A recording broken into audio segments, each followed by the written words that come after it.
एक बार आजा आजा आजा आरती वेस्टर्न के सुनाता। अब बैठ द्वारे गाय भैंस के पगा कहाँ बराता, बाबू साहब के घरे बकरी मुर्गी अब पोसाता। देखी जमाना तेज गति से। एक और बुराई, एक और बदलाव है हमन के समाज में कि भाई भाई के प्रेम धुमिल भइल, बाप बेटा के नाता आ ससुर पर तो ऐसा डांस करेलन कहवा के उला जाता। एगो गाना आई रहे कजरारे कजरारे तेरे कारे कारे नैना, जना में पतोहिया बोले ले ससुर के हाय हैंडसम। जमाना उजा गए, इतना बदलाव है कि भाई भाई के प्रेम धुमिल भइल, बाप बेटा के नाता ससुर पर तो ऐसा डांस करेलन कहवा के उला जाता। अपूत कपूत होते एगो बात बहुत हिम्मत के साथ कहले ला रचनाकार कि पूत कपूत होते रहे। हम निवेदन करब आप तमाम विद्वान लोग, आप तमाम विद्वजन, आप तमाम लोग उपस्थित बा, निवेदन करब ध्यान से सुनी। अगर वो सब सुन ले तो हमके लागी कि हमार बलिया से चल के दिल्ली आइल सार्थक हो जाएगी।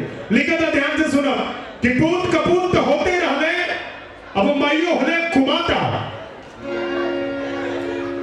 पूत कपूत होते रहे, अब माइयो हले कुमाता, तबे तक नवजात शिशु जन्मते फेंकल जाता। पूत कपूत होते रहले, अब माइयो हले कुमाता, तबे तक नवजात शिशु जन्मते फेंकल जाता। देखी जमाना तेज गति से कितना बदल जाता। आज हम कहे खातिर कुल बात कहनी नागेंद्र भैया, वो बात अभी आवतिया कि पूर्वी छपरहिया डफरा, पूर्वी छपरहिया डफरा हुरका कहाँ सुनाता। बाढ़ आई डीजे के लोगवा वही में बहल जाता। हर दीना मटकोर सगुन के गीत कहाँ गवाता।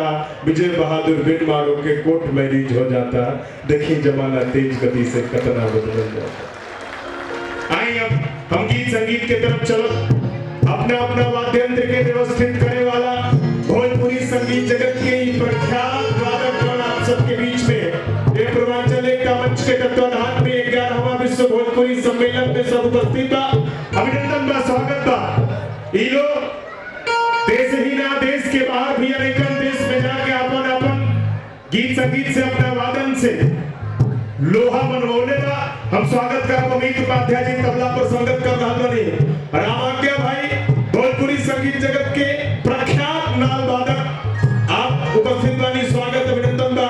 छोटू बाबा, छोटू बाबा जोड़ी पर उपस्थित बानी, प्रख्यात जोड़ी वादक सह गायक राइटर, कई तो भूमिका में तमाम सिनेमा में यहाँ के अभिनय भी, हास्य अभिनेता भी यहाँ के बानी। तो छोटू बाबा उपस्थित बानी, टिंकू भाई उपस्थित बानी, बेहतरीन कलाकार पैट पर, और हमारे बीच मुन्ना बर्मन जी एक युवा संगीतकार हमने के बीच में उपस्थित बानी। अभिनंदन स्वागत बा। रतन भाई उपस्थित बड़े मंच पर। ये पूरा टीम विश्व भोजपुरी सम्मेलन में पूर्वांचल एकता मंच सर्व सबके स्वागत करता, अभिनंदन करता है। श्री संजय कुमार जी, जिला अध्यक्ष भारतीय जनता पार्टी पूर्वांचल मोर्चा नजफगढ़, आपके